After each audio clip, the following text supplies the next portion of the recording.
Today, I'm going to tell you about creatures that had unique features which allowed them to grow to incredible sizes. They were some of the most impressive animals to have ever existed on our planet. The Argentinosaurus is a genus of sauropod dinosaurs that lived approximately 97 million years ago in what is now South America. Scientists think it was one of the largest land animals ever, with a length of up to 100 feet and a weight of up to 100 tons. A farmer stumbled upon a giant leg bone while tending his cattle. That's how he discovered the first fossils of the Argentinosaurus in Argentina in 1987. Further excavations uncovered more bones, revealing a massive dinosaur that would have dwarfed most other animals of its time. The Spinosaurus, meaning spine lizard, is a genus of theropod dinosaur that lived around 97 million years ago in what is now North Africa. It is believed to be one of the largest carnivorous dinosaurs to ever exist, with a length of up to 60 feet and a weight of up to 23 tons. The Spinosaurus is known for its distinctive elongated sail-like structure on its back. It was likely used for thermoregulation. It also had long crocodile-like jaws that were lined with sharp teeth. This allowed the creature to catch and eat large prey, such as fish, crocodiles, and other dinosaurs. The first fossils of the Spinosaurus were discovered in Egypt in 1912. The sperm whale, Physeter macrocephalus, is a species of toothed whale that is the largest toothed predator on Earth. It also has the largest brain of any animal species. It is found in oceans all over the world and can dive to depths of up to 7,000 feet in search of food. You can easily recognize sperm whales by their massive, block-shaped heads, which can measure up to 1/3 of their total body length. They have dark brown or grayish-blue skin and a distinctive wrinkled appearance. The Titanoboa is an extinct genus of a giant snake that lived approximately 58 million years ago. It is considered to be the largest known snake ever. It could grow up to 42 feet and weighed around 2,500 pounds. The first fossils of the Titanoboa were discovered in a coal mine in Colombia in 2004. This discovery meant a lot because it provided insights into the size and behavior of snakes during the Paleocene era, as well as the overall climate and ecosystem of the time. The blue whale, Balænoptera musculus, is the largest animal on Earth, measuring up to 100 feet in length and weighing as much as 200 tons. These marine mammals are found in oceans all over the world and can live up to 90 years. Blue whales have a long, streamlined body that is usually blue-gray in color with mottled patterns. They have a small dorsal fin and 2 pectoral fins that are about 1/3 the length of their body. Blue whales feed on tiny shrimp-like creatures called krill, and they eat a lot. A single adult blue whale can eat up to 8,000 pounds of krill in a day. The Leadsichthus is an extinct genus of large, bony fish that lived during the Jurassic period, approximately 155 million years ago. It is believed to be one of the largest fish that have ever lived. Some estimates suggest that it could grow up to 55 feet in length. The first fossils of Leadsichthus were discovered in England in the 19th century, and more recent discoveries have been made in other parts of Europe, South America, and Africa. Despite its enormous size, the Leadsichthus was a filter feeder, similar to modern-day whale sharks, and likely fed on plankton and other small organisms. The creature did it by simply swimming with its enormous mouth open, filtering water through its gills. The pterodostro is an extinct species of flamingo-like birds that lived approximately 35 million years ago. They were relatively small birds with a wingspan of about 2-3 feet. And they were known for their distinctive long, narrow beaks equipped with comb-like structures used for filter feeding. The pterodostro lived in shallow bodies of water, like lakes and lagoons, and mostly fed on small crustaceans and other tiny organisms. The animal filtered them from the water using the comb-like structures on the inside of its beak while swimming through the water. The African elephant is the largest land animal on Earth and one of the most recognizable ones. There are 2 species of the African elephant, the savanna elephant, Loxodonta africana, and the forest elephant, Loxodonta cyclotis. You can see them in various parts of sub-Saharan Africa. These creatures can be identified by their large size, gray skin, and long trunks. African elephants can grow up to 13 feet tall and weigh up to 14,000 pounds, depending on the species and gender. Something exciting and kinda unexpected popped out among the rocks of the Ica Valley in Peru. The bones of a really old whale that lived almost 40 million years ago. At first, no one was really impressed because the bones they found were big and weirdly shaped, so people just thought they were looking at giant boulders. I mean, that's cool too, but things got way better when they realized those were the remains of a very large, ancient animal that roamed along the coast of ancient Peru. Plus, it was probably the heaviest creature that ever lived. Sorry, blue whale, I know you worked hard to get to the top. The length of over 100 feet and weight of more than 200 tons brought you the status of the biggest animal on our planet. But it seems you've held the title long enough. Time to hand it over to our next candidate, and that one's really gigantic. This ocean beast was probably shorter than the blue whale, but heavier, with a weight that could be between 93 tons and 370 tons. If it's closer to the higher number, it'll make Paracetus the biggest animal ever known to have lived on Earth. And it seems its weight was the result of having extremely thick, dense bones. You can see such bones today in manatees or some other early whales. Dense bones are a great tool for such marine mammals. This feature makes them heavy and allows them to stay submerged most of the time. But at the same time, if their body was too heavy, they would end up sinking all the time, and they would waste too much energy to move back up to the surface. So, to avoid sinking, marine mammals need to have enough lighter tissues, like muscles and fat, to help them float in the water without using too much energy. Now, scientists didn't have the whole skeleton, which makes it hard to tell how big the animal was. But they used the ratio of the heavy bones to the lighter tissues in other marine mammals to estimate the overall weight of this giant ancient whale. Experts found these fossils about 13 years ago and spent the next decade freeing the whale from the rock. Its anatomy and age showed this whale was a cousin of Basilosaurus, a whale that had a long snout full of sharp teeth, and a sleek body similar to that of an eel. Even if Paracetus wasn't bigger than the blue whale, it was still a giant that ruled the ocean depths. Unlike modern whales, there's a possibility that this ancient fellow was a predator that liked to go after bigger prey. And this also changes how we see the history of whales. Scientists used to think these magnificent creatures became really big about 5 million years ago when they started eating lots of small creatures. But here's the proof that giant whales existed even before that. But it's still unclear how this whale managed to find enough food to sustain its enormous body.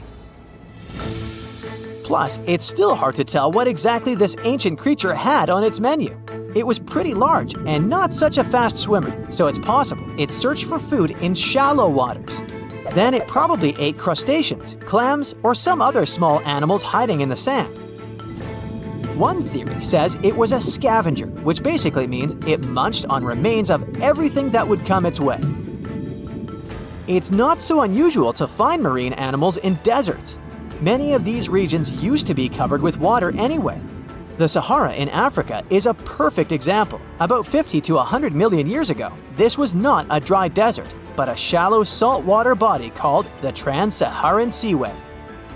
The land is not wet there anymore, of course, but people who lived in that area knew about it because they used to find old shells across the desert. The sea was about 164 feet deep. That sounds enough for a nice swim. Some would say this area looked like modern Puerto Rico, with lots of sun and shallow water. Mangrove forests were a common thing as well as seafloors covered with mollusks, like snails and clams. The marine sediment that was left behind after the sea had dried up is full of different fossils. And the animal that lived in that ancient underwater world didn't look friendly. Plus, they were much bigger than their relatives from modern times, so a regular-sized human would end up as a snack, not even a whole meal. Normally, when animals live on small islands, they can become much bigger than their relatives from the mainland. This is something we call island gigantism, and it happens because there are more resources or fewer predators on islands. Maybe the same thing happened in the Trans-Saharan Seaway. Even though it wasn't an actual island, the water moved in and out, which created little pockets of water. And specific conditions in these pockets might have helped animals grow bigger. So we're talking about giant sea snakes, catfish, and fish that no longer exist today. One had incredibly strong jaws, and the animal used them to eat hard things and even crush shells. Their teeth showed they were fierce predators other animals had every reason to be afraid of. They went through some changes when it came to diet, similar to some types of piranhas. And the competition to get to the top of the food chain wasn't a joke. Not when there were also such large predators as sharks, crocodiles, and ancient relatives of elephants. Sahara went through different phases. If you could use a time machine and take a peek at Earth's largest hot desert as it was about 6,000 years ago, you wouldn't have to struggle with sand and heat. You'd have a nice walk through a green and pretty lush place. In the past, people who lived in that area didn't leave drawings on cave walls that showed camels, sand dunes, and scorpions. All those things you'd see in today's Sahara. Instead, they drew crocodiles. That's additional evidence that the Sahara used to have a lot of water and plants enough to support these big yet scary animals. Around 3 billion years ago, Earth might have been mostly covered with water. Today, it's about 71% of its surface, but it seems that our planet used to be a giant ocean world with no continents at all, just some scattered islands. Scientists studied special rocks in Western Australia that formed in a place deep under the ocean called a hydrothermal vent system. To explain this better, it's important to mention two common oxygen types, O16 and O18. O18 is heavier because it has extra neutrons. O16 evaporates from water more easily, and as researchers studied an old ocean floor, they found a lot of O18, more than in today's oceans. This way, they realized ancient Earth had less dry land than Earth today. Australia is a good spot to conduct these studies because a long time ago, it also used to be a beautiful place with large animals and lush rainforests. But as time went by, the land became drier and Australia had more deserts formed, such as the Great Victoria Desert. Rainforest remained only on the edges of the continent. What happens with deserts across the globe is called desertification. That's when land that used to be good for growing things turns into a desert or something similar. Our planet changes over time, together with its climate. But desertification also happens because of human activities, like mining, farming, and building cities.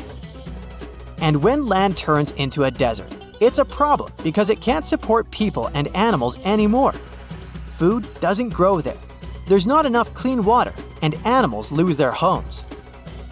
To help with this problem, there's a plan many countries agreed to.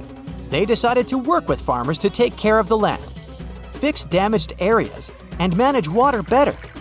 All in all, to make our planet a better place for life. Do you know how harsh the water around undersea volcanoes is? It is so acidic that some samples even showed it to be at a level between stomach acid and battery acid. This water also contains so many chemicals that are toxic to normal marine creatures and plants.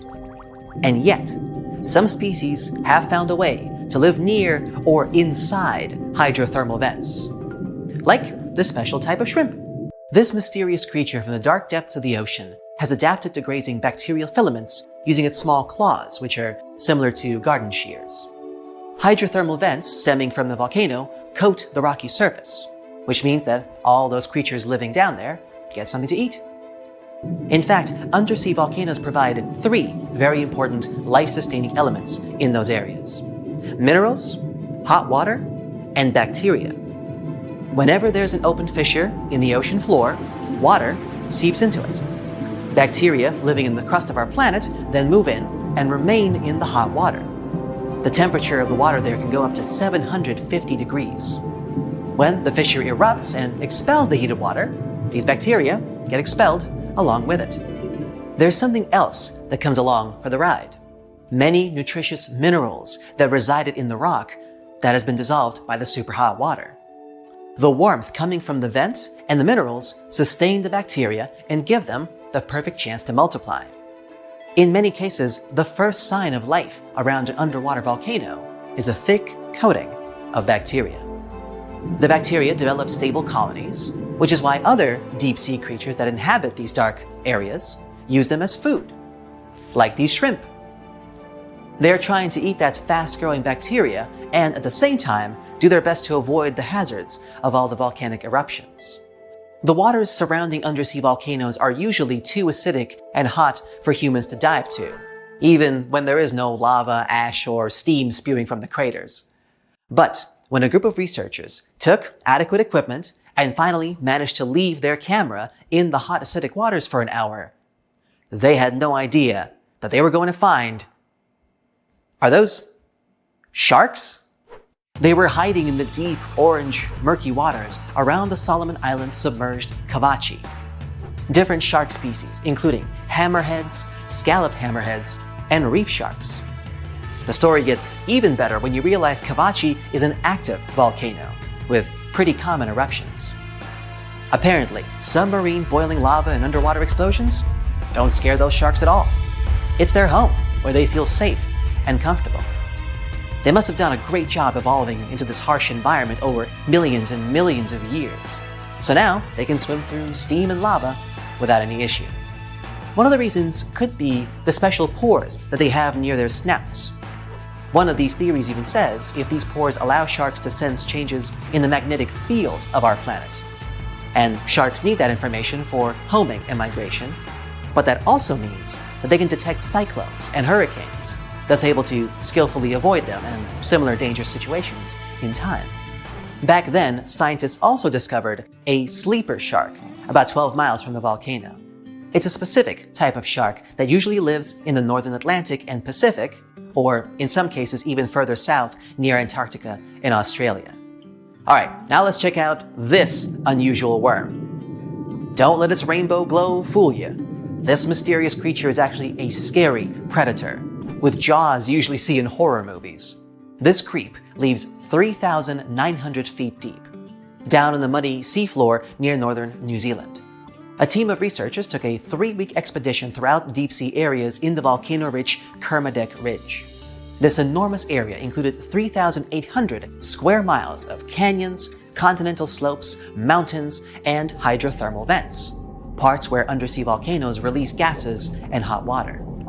And that's where they found this thing. There are 10,000 species of these worms in the oceans. Most of them have tails and segmented bodies, but they usually look pretty different from one another depending on the area where they live.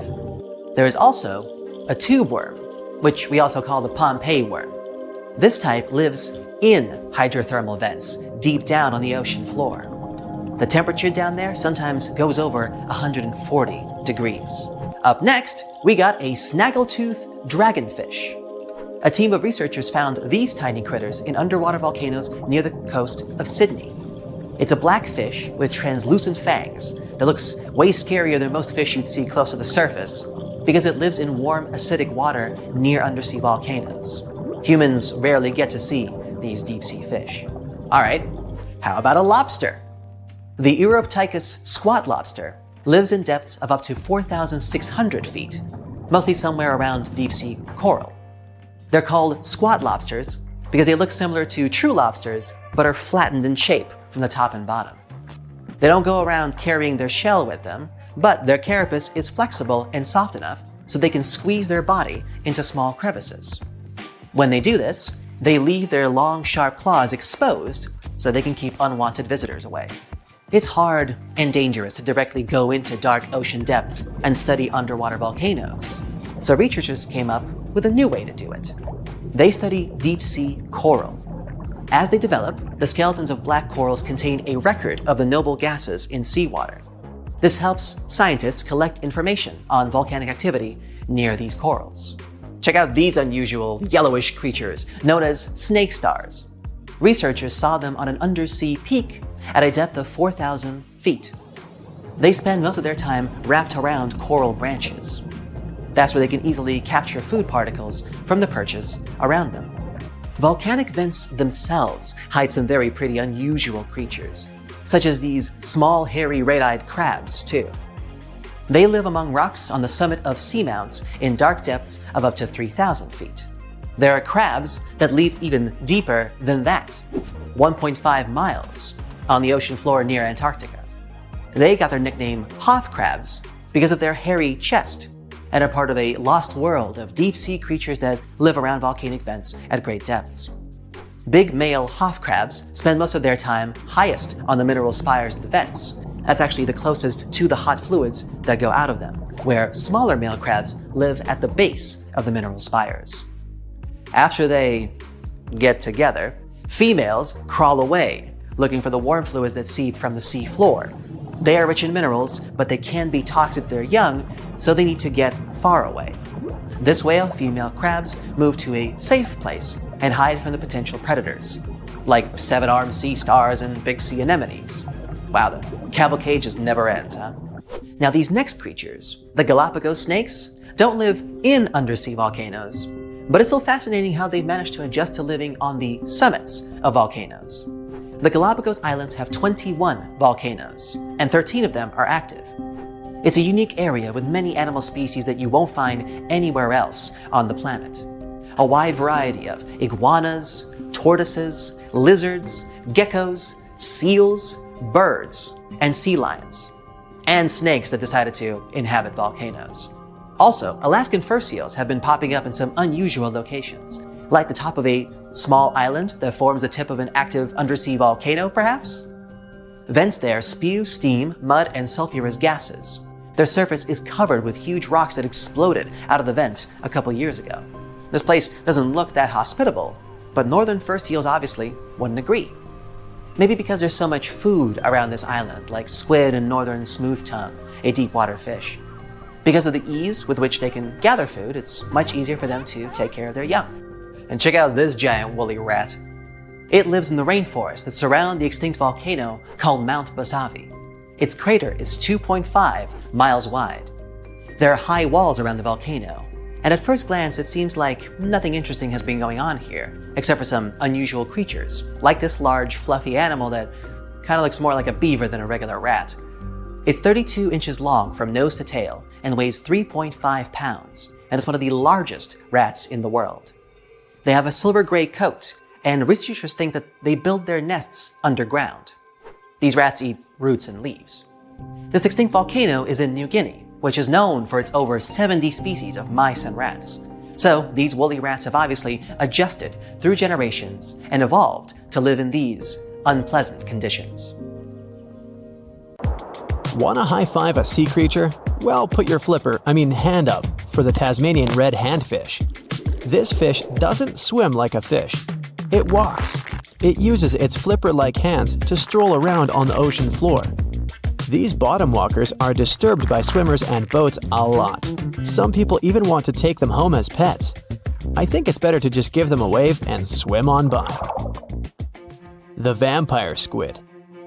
Its species name is Vampiroteuthis infernales, which translates to vampire squid from hell.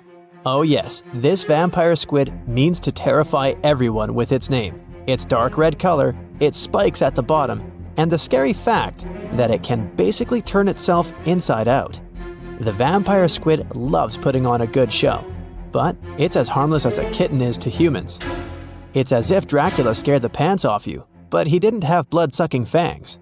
The vampire squid feeds on food particles from plants and animal matter floating near the ocean's surface. Since they're not predators, they need good defensive strategies, and their vampiric look is designed to ward off large creatures who want to eat them. Turning themselves inside out is a defensive mechanism since the spiky areas in the inner skin are more intimidating. They also shoot out a substance that does not have color, but is packed with bioluminescent particles to distract predators. The vaquita. Going out on a boat off the coast of Mexico sounds like the perfect vacation. the sun, the blue water, the most endangered sea creature. Wait, what? The vaquita isn't dangerous, but don't expect it to stick around to say hello or sign any autographs. It's incredibly shy. This little cow, that's what it means in Spanish, is one tiny sea mammal. With those black markings around its eyes, it looks more like a sea panda to me. Seeing one should make you feel very special. They're on the brink of extinction, mostly because they got caught by accident in fishing nets. It's estimated that there's only 10 left in the wild. The blue dragon. This little creature looks like something out of a kid's fantasy movie. It's called the blue glaucus, casually referred to as the blue dragon or blue angel. It can be found in many places, the Atlantic, Pacific, and Indian Oceans. It's kind of a mollusk and it only grows to be about an inch long. What you think is the back is actually the mollusk's bright underbelly. It regularly floats on its back so that its blue colors help it camouflage with the water's waves. The blue dragon isn't just pretty, it's also smart. It usually feasts on Portuguese man-o'-wars, also known as Physalia physalis. The blue dragon stores their stinging cells for later use, in essence, stealing their defensive mechanisms. When the blue dragon is threatened, it releases those stinging cells it stored, directing them at an enemy to sting them with more power than the Portuguese man-o'-war would have been capable of. As they can store a huge amount of stinging cells, they can be a threat to humans. So, if you find one, don't pick it up. It's best to admire it from a distance. The barrel-eye fish. If you ever wanted to have Superman's X-ray vision, looking at the barrel-eye fish will make you feel like you gained that superpower at some point in your life without even realizing it. The barrel eye has a transparent head, so you can see how their eyes and brain look inside. This magnificent creature lives in the deep sea. This is the lowest level of the ocean, where strange creatures roam in near-freezing temperatures and constant darkness. They're exposed to water's pressure that's almost 1,000 times that of the surface. If the idea of the deep sea sends a shiver down your spine, stay tuned to learn about another of its creatures later on. The barrel-eye fish can be found in the Atlantic, Pacific, and Indian Oceans. You might be wondering, why oh why would a fish have a see-through head? And that would be a fair question. Since the species was discovered in 1939, it was believed that the fish's eyes were set to see straight ahead and couldn't move. So it was assumed that they had tunnel vision. Scientists Bruce Robinson and Kim Reisenbichler from the Monterey Bay Aquarium Research Institute recently discovered that the fish can move its eyes vertically to see through the top of its translucent head, thus noticing if there are predators or prey nearby. The transparent head also allows more light to enter so they can detect prey better. It's believed that the barrel-eye fish eats jellyfish and small fish species. If you dive in the ocean at night, you might be lucky enough to see how orange ball corallimorph blooms in the dark. But make sure to be quick because as soon as you turn on your flashlight to take a good look, it will retract its tubes back into itself. The Megalodon. The whale shark isn't the biggest shark known to humans. If the entire shark species were a kingdom, the prehistoric Megalodon would be the ruler of the sea. Megalodon roamed the ocean a long time ago. About 15.9 to 2.6 million years back between the early Miocene and late Pliocene eras. While they've long been extinct, people are still amazed to learn about these gigantic sea beasts. Megalodon could reach anywhere between 45 feet to 60 feet in length with jaws more than 6 feet wide. A fossil of a tooth that once belonged to a megalodon measured at 7 inches. Needless to say, I'm pretty stoked that these guys have long been extinct. But there's still some adventurers out there hoping to meet this monster one day. The Dumbo octopus. This adorable creature, or creepy creature, or however you want to see it, is officially called Grimpoteuthis. More casually, it's referred to as the Dumbo octopus, named after the Disney character. Though Dumbo, the elephant, not the octopus, was teased for his big ears, it's highly unlikely that this adorable octopus gets teased by its water neighbors. They are the deepest living octopuses, living in the deep sea, and you know how scary that place is. They're only about 8 inches tall and spend their days hovering just above the seafloor eating snails, worms, and other food they find in the current or near ocean vents. There are nearly 17 species of Dumbo octopus, and they all have differences in height, color, and body parts. If you can't get enough strange animals, you'll be glad to learn that the deep sea has barely been explored by humans. So, keep an eye out. There are bound to be more fascinating animals discovered in the deep in the future. The sea angel. These creatures might look and sound pretty cute, but their diet is far from sunshine and lollipops. Their favorite food are sea butterflies. They lay mucus traps for them and wait in ambush. The squat anemone shrimp. This shrimp is tiny, only 0.5 inches. It's also known as a dancer shrimp because of its peculiar behavior. When agitated, it raises its bottom above its head and does a little dance. Divers also say it readily jumps on their hands and cleans them. The coconut crab. This guy may look pretty creepy, especially when the sun goes down. Mature coconut crabs are around 3 feet in length. Their preferred foods are coconuts, but they can also hunt down lizards and even large birds. The slender snipe eel. Slender snipe eel is a slim and long creature that's still a mystery for marine scientists. It's 4 feet long and it has at least 750 bones in its spine, which is much more than any other animal in the world. The sea pen. Sea pen is 7 feet long and it has a lot of varieties, but most of them look indeed like a pen or a quill. The similarity is even more striking when the animal has a water-filled bulb that anchors it to the floor. The Persian carpet flatworm. This creature looks indeed like a carpet, despite being very small by comparison. It's only 4 inches long, able to become both male and female. It doesn't really mate with other flatworms. Rather, it fights them for the right to bear posterity. The flamingo-tongued sea snails. Tourists love these extraordinary snails for their pretty colors, thinking it's a shell, but in fact, the shell is quite dull and hidden underneath colorful soft tissues. They eat softer, toxic parts of corals and store their toxins to protect themselves. The Bermuda Triangle is one of the most heavily traveled shipping routes in the world. Some skeptics believe that this fact solves the Bermuda Triangle mystery. Statistically, the busier the area, the higher the frequency of accidents and disappearances.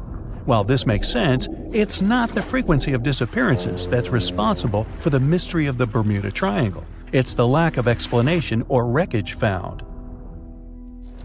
On his very first voyage to the New World in 1492, Christopher Columbus sailed through the Bermuda Triangle. Columbus reported that one night, when he was on the deck of the ship, he noticed a giant light appear in the distance, unlike anything he'd ever seen before. Columbus looked at his compass for direction, and it gave off erratic readings. You might have noticed that the Bermuda Triangle doesn't appear on any world map. This is because official institutions refuse to acknowledge that the area actually exists. No one exactly knows how many ships and planes have disappeared in the Bermuda Triangle. The rough estimate is 50 ships and 20 planes. Most of the time, the disappearances had no explanation and no wreckage has ever been left behind. When the TBF Avenger planes went missing, a massive search operation was conducted. Boats and planes searched the Bermuda Triangle for any signs of the aircraft. One of the boats searching was a PBM-5 Mariner airboat. The airboat took flight at 7:27 p.m. and called in a routine radio message 3 minutes later. Then, it was never heard from again. No trace was ever found of the rescue airboat or the 5 Avenger aircraft. A huge investigation was launched into the disappearance of all these vehicles, but nothing was ever discovered. The Bermuda Triangle is home to some pretty intense and unexpected weather. Storms build up quickly and unexpectedly, then disappear soon after. If you blink, you might miss it. This could explain why few distress signals are issued. Pilots and sailors never saw the weather coming. A popular theory suggests that rogue waves are responsible for the many disappearances. Rogue waves are called extreme storm waves by scientists. They occur when different weather patterns take place at the same time and cause large, unexpected waves that reach up to 100 feet tall. Witnesses say that the waves look like giant walls of water. These waves could explain why ships go down fast and without leaving any trace. Just off the coast of Japan, you'll find the Bermuda Triangle of the Pacific Ocean. They call it the Devil's Triangle. Between 1950 and 1954, 9 ships disappeared in this area without leaving a trace. The ship Maroon 5 was sent to investigate these unexplained disappearances when it also vanished. After this incident, the Japanese authorities labeled the area as a danger zone, and sailors were encouraged to avoid it. Some people blame all disasters on the extraterrestrial paranormal activity. Others suppose it's all about raging natural phenomena. Some scientists believe the cause of anomalies is the environmental changes. Also, there's a really high concentration of methane hydrates on the bottom of the ocean in the Pacific Bermuda area. This gas tends to set off, and when it happens, bubbles start forming on the surface of the water. These gas eruptions can interrupt the ability to float and can easily sink a ship. Because of this chemical reaction, there won't be even a trace left. Underwater volcanoes are said to be another possible explanation for the Japanese Dragon's Triangle. In fact, they can take down even small islands. Luckily, nobody lives there. It's a pretty common thing in this area that some of them disappear underwater and others appear out of the blue because of seismic activity. You'll never find the Dragon's Triangle on any official map of the world, so nobody's quite sure about how large it is in reality. In July 2015, 2 teenagers disappeared after setting sail off the coast of Florida. There's some mystery about what the 2 teens were really getting up to. They told their parents that they were just going to fish, but they told their friends that they were crossing to the Bahamas. Shortly after they left, a line of thunderstorms moved towards the area, and the boys were never heard from again. A massive search was conducted, but sadly, nothing was found. 1 year later, the pair's boat was found off the coast of Bermuda with a broken iPhone and some personal effects left inside. One of the most popular and bizarre theories trying to solve the Bermuda Triangle mystery comes from Charles Berlitz.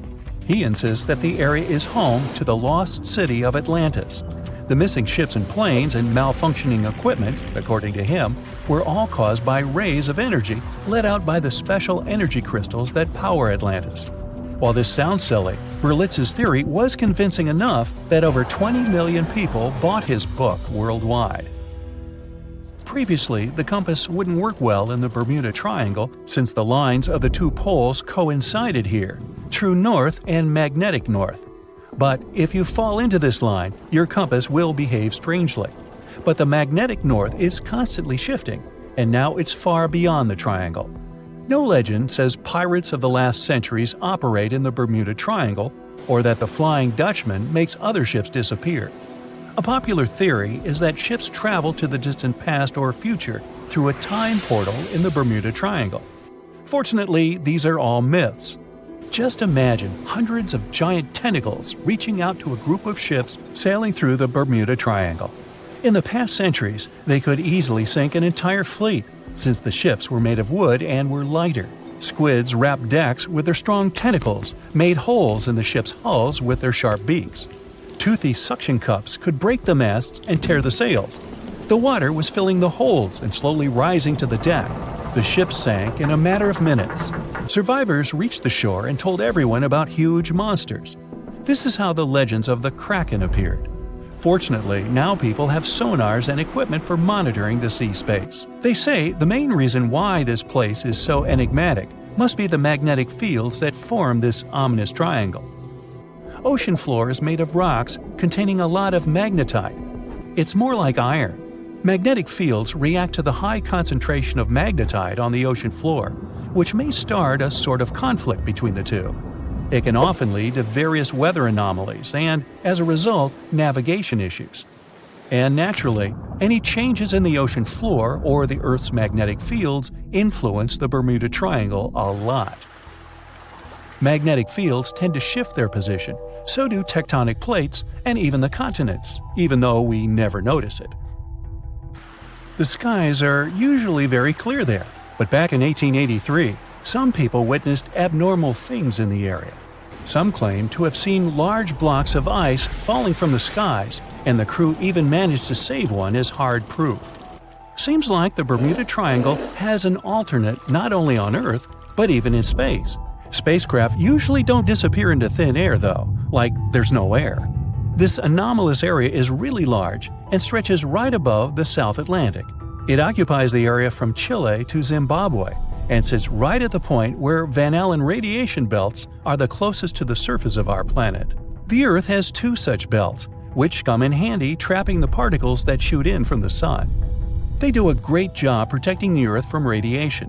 The magnetic field there is lower, so it allows the Earth's radiation belt to come closer to the surface. Whenever a satellite passes by, it will be exposed to radiation, which might lead to serious damage. So, no satellite can take pictures of it. The South Atlantic anomaly is part of the Earth where natural radiation just flows out of control. Still, there is little evidence that all these triangles are really dangerous. Many believe the Bermuda Triangle itself has been proven time and again to be nothing but a work of fiction. In fact, some shipwrecks, such as the Ellen Austin, gained popularity in the middle of the 20th century, while nobody even thought of drawing a triangle in the Bermuda area before that. The mystery was popularized by science fiction writers and became a common myth, while no serious research proved it any more dangerous than other parts of the world's ocean. So, the crew of the Ellen Austin back in 1881 weren't even aware of the Bermuda Triangle back then, let alone afraid of it. What do you think?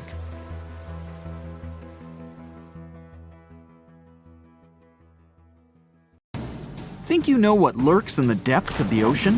While nearly 95% of our oceans haven't been explored yet, it's hard not to let your imagination run wild.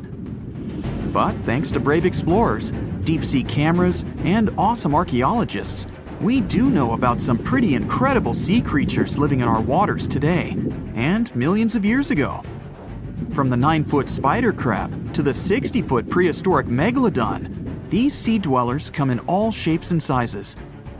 But let's focus on sea creatures famous for their huge size. Can you guess which living species of whale is the largest? Well, it's not the orca, but that's a good guess. The orca is a toothed whale that can grow to anywhere from 23 feet to 32 feet, which is slightly smaller than a school bus. How about the narwhal? Nope, they're not the biggest either. These unicorns of the sea live mainly in Arctic waters and only grow 13 feet to 20 feet in length, and that's including their 9-foot tusk. Tired of guessing? Okay, I give in. The largest whale that still exists today is the blue whale. At a jaw-dropping 82 feet to 105 feet, the blue whale is not only the biggest whale we know of, but is currently the largest animal to have ever lived on Earth. Seriously. These animals are bigger than a T-Rex, and even the prehistoric Megalodon. If you were to put a blue whale next to a school bus, it would look like it could swallow it. Think about that. According to National Geographic, a blue whale's tongue can weigh the same as an elephant. And their hearts can weigh as much as a car. That doesn't even sound possible. It's no wonder these giants need to eat about 4 tons of krill every day. While there aren't too many animals living today that can compete with the blue whale's epic proportions, there is an entirely different species that is a good contender, and it's not quite what you would expect. It's a jellyfish. No, I'm not talking about the little jellyfish that wash up on the shore and ruin a perfectly good day at the beach. I'm referring to the lion's mane jellyfish, the biggest jellyfish around. This invertebrate can grow up to 120 feet long. They also come in different gorgeous colors like red, purple, or even shades of orange. As if their length wasn't impressive, the lion's mane jellyfish boast a whopping 8 sets of 70 to 150 tentacles. That means they can have up to 1,200 in total. And here's the giant oceanic manta ray, the largest type of ray in the world. Their wingspan can be longer than a bus. These guys can reach 30 feet in length. They also have the biggest brain compared to body size among all fish. Unlike their stingray cousins, mantas don't have venomous tails. And while the lion's mane jellyfish and the blue whale are yet to be beaten for the longest sea creature, there is one marine creature that can grow even larger in length. The Portuguese Physalia physalis, tentacles and all, can reach a length of 165 feet long, and that's according to mentalfloss.com. While this thing may look a lot like a jellyfish, it's actually known as a siphonophore, and there are hundreds and sometimes thousands of them that are genetically identical. Their long tentacles help the organism catch prey, and its sting is fatal to most animals, even humans in some cases. What's even creepier is that if one of the tentacles comes off the organism for whatever reason, it can float around the water for days before decomposing. Even if it's detached, this tentacle can still sting you. But don't go running out of the ocean just yet. Your chances of being hurt by a Portuguese Phacelia phasalis sting are pretty slim. However, if you do get stung, the side effects aren't pretty, with welts, stomach cramps, an elevated heart rate, and an upset stomach. While you don't want to go anywhere near these long creatures, they sure are pretty to look at. Check out all those colors. The Shastasaurus is the biggest marine reptile that has ever existed. These predators lived during the late Triassic period, about 210 million years ago. These amazing giants could reach lengths of up to 69 feet and weighed more than 75 tons. This made the Shastasaurus as heavy as a blue whale. And if you could stand this creature up vertically, it'd be as tall as a 7-story building. Despite appearances, the Shastasaurus was actually pretty slim for its size. Its ribcage was only 6 feet across. You'd think that this big guy was chowing down on other dinosaurs, but that's not the case at all. This reptile survived on a diet that consisted of small fish and cephalopods, like octopuses and squids. The Albertonectes is a bright representative of the plesiosaur family, meaning that this marine reptile had a small head on an incredibly long neck and large flipper-like limbs that helped it move through the water. These creatures occupied the seas around North America 76 to 70 million years ago. The length of this sea monster could reach 38 feet, with its neck taking up 23 feet of that length. Its neck was a true record breaker. It had a whopping 76 bones in it. No other animal known to humankind has had so many vertebrae in its neck. Scientists aren't sure why they needed such a lengthy neck. They might have used it to collect shellfish off the seabed, or perhaps it helped them capture their main prey, fish and squids. This aquatic reptile also had gastroliths in its stomachs. Some of them were as big as 5.5 inches in diameter. The Tylosaurus belonged to the Mosasaur family. It dominated the shallow seas of North America about 85 to 80 million years ago. This was an enormous predator, with the biggest representatives reaching 45 feet in length. It had a narrow hydrodynamic body with a blunt, powerful head that the animal used to ram and stun its prey. Its body was equipped with agile flippers and a long tail decorated with a maneuverable fin. The Tylosaurus was a carnivore, and its diet included not only fish, turtles, and small sharks, but also other mosasaurs, plesiosaurs, and flightless birds. Meet Ophthalmosaurus. This prehistoric reptile thrived during the late Jurassic period and lived in oceans all over the world. Ophthalmosaurus weighed somewhere around 6,000 pounds and grew to approximately 16 feet long, according to newdinosaurs.com. That's about the same length as the beluga whale that exists today. It's too bad these guys went extinct before we had a chance to see them ourselves, as their cartoonish wide eyes and dolphin-like features are pretty darn cute. Of course, the Ophthalmosaurus evolved over time to become ophthalmologists, or eye doctors that we know today. No, that's just a lie. Just testing you. The Mosasaurus is a truly gigantic predator that dominated the seas all over the world about 66 million years ago. According to fossil evidence, some specimens could be more than 50 feet in length. This fact makes the Mosasaurus the biggest marine carnivore of its time. One of the most terrifying things about this creature was its crocodile-like head, decorated with literally hundreds of razor-sharp teeth, neatly organized in 2 rows on both jaws. The thing is that it was pretty challenging for the Mosasaurus to grab its prey in the water. That's why it had all these teeth, plus something special: pterygoid teeth anchored to the bones on the roof of its mouth. This made hunting and holding onto its prey much easier. The Styxosaurus belonged to the plesiosaur family and lived during the late Cretaceous period, around 85 to 70 million years ago. Upon first glance at this dinosaur, you might mistake it for a sea snake, and it'd be an honest mistake. Stixosauruses were about 35 feet in length, but over 16 feet of that consisted just of their long snake-like neck. They had a comparatively small body and weighed approximately 4 tons. Their mouths were full of razor-sharp cone-shaped teeth that they used to catch fish.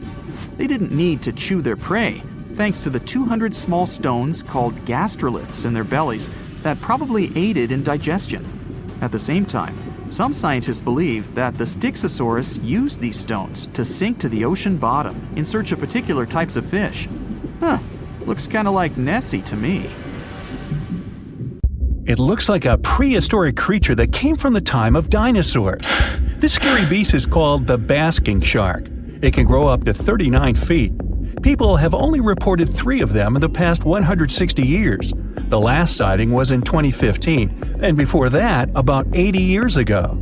These sharks sometimes rise to the surface to filter out small animals, such as shrimps and other small crustaceans, when they want to have a nice, tasty seafood dinner. But when there isn't enough grub at the surface, they go down to the depths of almost 3,300 feet, where they tend to stay for months, which is something researchers discovered using satellite tags. Tag, you're it! Now, basking sharks like to spend their time in more temperate waters, but they can migrate long distances. They live across the globe, but in warm tropical or subtropical areas, they won't go near the surface because they're not fans of high temperatures. The lion's mane jellyfish is not that rare, but it's fascinating how large it is. It's the biggest among jellyfish species and the longest animal. Its total length can reach 120 feet. That's approximately 23 feet more than the longest blue whale scientists know about. The jellyfish has around 70 to 150 tentacles, and they all contain huge amounts of neurotoxins that can seriously harm you if you come in contact with the animal. But people don't usually come across this type of jellyfish because it rarely lives near the coast, preferring the open ocean. Generally, you can find the lion's mane jellyfish no deeper than 65 feet below the surface, where it dines on small fishes, zooplankton, and some other types of jellyfish. It uses its tentacles to catch its value male. Hey, you want fries with that? The giant phantom jelly comes out of the darkness and depths of the ocean's midnight zone. Its sun hat-shaped bell reaches over 3 feet across. This bell trails 4 ribbon-like mouth arms that can be up to 33 feet long. This quite rare creature uses its mouth arms to catch unfortunate animals swimming around and not knowing what's coming for them. Giant phantom jelly propels itself through the water with periodic pulses coming from its orange head. It glows faintly and mysteriously in the pitch-black depths. It lives across the globe in all the oceans except for the Arctic. I'm guessing it's too cold. Because of its odd shape, people often call the oarfish the dragonfish or sea serpent.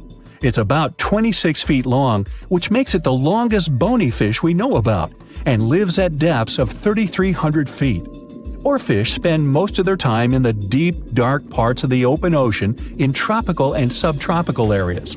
They almost never come to the surface, unless, invited. It's a ribbon-shaped and shiny silver creature with a long red dorsal fin and red oar-like pelvic fins. Its body has no scales and is very thin. The fish can grow to a length of about 30 feet and weigh 660 pounds. Oarfish have really big eyes that help them see better in their dark, scary surroundings. The frilled shark is definitely one of the gnarliest-looking marine animals out there. If you saw it somewhere, you'd probably think you went back to the age of dinosaurs.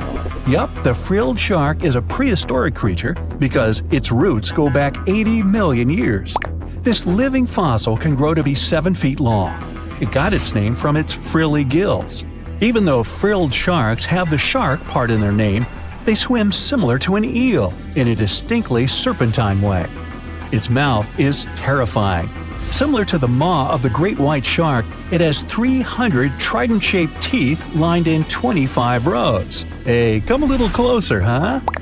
Researchers discovered this creature in the 19th century, but people rarely see it, and no wonder.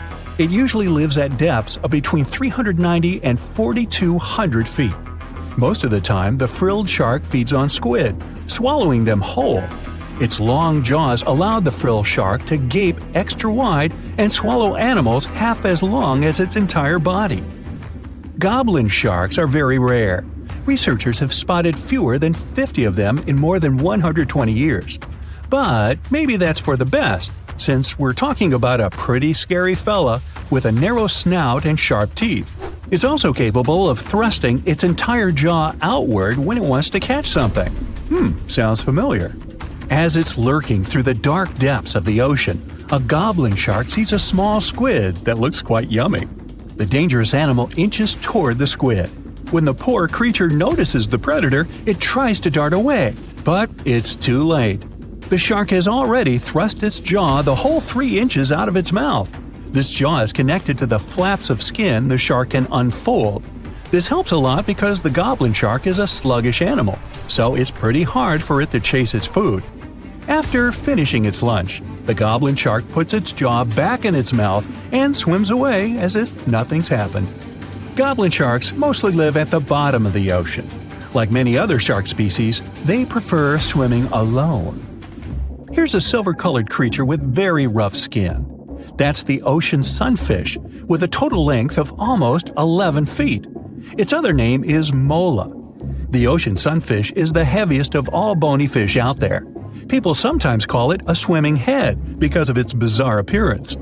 These creatures have such a weird shape because they're born with a back fin that never actually grows. It just folds into itself as the animal matures and creates a rounded rudder. The sunfish is a bit clumsy. It moves with the help of its mighty fins that allow the animal to swim on its side. This marine inhabitant is a solitary creature. It mostly feeds on zooplankton and jellyfish. The spotted wobbegong is one of the world's rarest sharks. It grows to be more than 10 feet long. It may not look as terrifying as some of its shark relatives, but it's pretty good at catching unsuspecting animals swimming past, mostly during the night. The animal has a spiracle, which is why it can breathe while staying still at the bottom of the ocean. It's motionless most of the time, which is why you can barely notice it. Its flat body and large pelvic and pectoral fins blend in with the underwater terrain. That's why they're so good at hiding. This ability helps when these sharks want to protect themselves too. Wobbegong means carpet shark. They usually live close to the ocean floor in coral reefs, on sandy bottoms, and under piers. People have even spotted the shark in the water that is barely deep enough to cover its flattened body.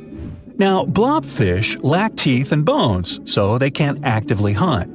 Since they don't have much muscle mass, they can barely move around. Hey, I had a roommate like that once. They get their energy from animals they scoop up from the seafloor. They also know how to conserve this energy. That's how it usually goes with deep-sea creatures. They don't have as much food as those animals that swim closer to the surface. Instead, they have special body mechanisms that allow them to save energy for the times when they don't have much to eat. Pressure at the depths where the blobfish lives is 120 times as high as that at the surface. That's why the bizarre creature looks like a weird gelatinous mass only when you bring it up to the surface. The pressure here is not strong enough to keep its body together. Hey, breaking up is hard to do. The white margin stargazer could compete with the blobfish for the title of the ugliest animal in the sea, don't you think? Now, this animal has eyes on the top of its head, together with an upward-facing mouth which the creature uses to hide itself in the sand. That's where it spends most of its time, with only its eyes protruding from the sand. It chills this way until some small animal passes by. It can lunge at its target incredibly quickly, literally within milliseconds. This creates a vacuum in the water that pulls in a crab, fish, or some other small, unfortunate animal. Another tactic involves venom. This fish has a venomous spine in its shoulder blade that helps with catching other animals and defending itself against enemies. Even though it's not related to the electric eel, the white margin stargazer can generate an electric shock as powerful as 50 volts. Ow! Something exciting and kinda unexpected popped out among the rocks of the Ica Valley in Peru.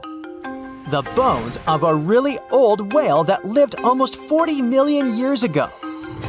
At first, no one was really impressed because the bones they found were big and weirdly shaped, so people just thought they were looking at giant boulders. I mean, that's cool too, but things got way better when they realized those were the remains of a very large ancient animal that roamed along the coast of ancient Peru. Plus, it was probably the heaviest creature that ever lived. Sorry, blue whale, I know you worked hard to get to the top. The length of over 100 feet and weight of more than 200 tons brought you the status of the biggest animal on our planet. But it seems you've held the title long enough. Time to hand it over to our next candidate, and that one's really gigantic. This ocean beast was probably shorter than the blue whale, but heavier, with a weight that could be between 93 tons and 370 tons. If it's closer to the higher number, it'll make Paracetus the biggest animal ever known to have lived on Earth. And it seems its weight was the result of having extremely thick, dense bones. You can see such bones today in manatees or some other early whales. Dense bones are a great tool for such marine mammals. This feature makes them heavy and allows them to stay submerged most of the time. But at the same time, if their body was too heavy, they would end up sinking all the time, and they would waste too much energy to move back up to the surface. So, to avoid sinking, marine mammals need to have enough lighter tissues, like muscles and fat, to help them float in the water without using too much energy. Now, scientists didn't have the whole skeleton, which makes it hard to tell how big the animal was. But they used the ratio of the heavy bones to the lighter tissues in other marine mammals to estimate the overall weight of this giant ancient whale. Experts found these fossils about 13 years ago and spent the next decade freeing the whale from the rock. Its anatomy and age showed this whale was a cousin of Basilosaurus, a whale that had a long snout full of sharp teeth, and a sleek body similar to that of an eel. Even if Paracetus wasn't bigger than the blue whale, it was still a giant that ruled the ocean depths. Unlike modern whales, there's a possibility that this ancient fellow was a predator that liked to go after bigger prey. And this also changes how we see the history of whales. Scientists used to think these magnificent creatures became really big about 5 million years ago when they started eating lots of small creatures. But here's the proof that giant whales existed even before that. But it's still unclear how this whale managed to find enough food to sustain its enormous body. Plus, it's still hard to tell what exactly this ancient creature had on its menu. It was pretty large and not such a fast swimmer, so it's possible it searched for food in shallow waters. Then it probably ate crustaceans, clams, or some other small animals hiding in the sand. One theory says it was a scavenger, which basically means it munched on remains of everything that would come its way.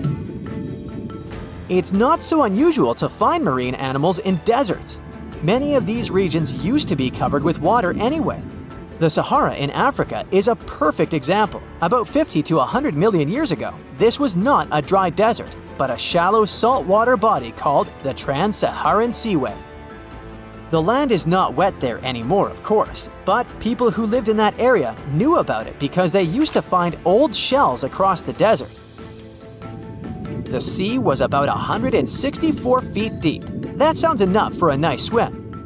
Some would say this area looked like modern Puerto Rico, with lots of sun and shallow water. Mangrove forests were a common thing as well as seafloors covered with mollusks, like snails and clams. The marine sediment that was left behind after the sea had dried up is full of different fossils. And the animal that lived in that ancient underwater world didn't look friendly.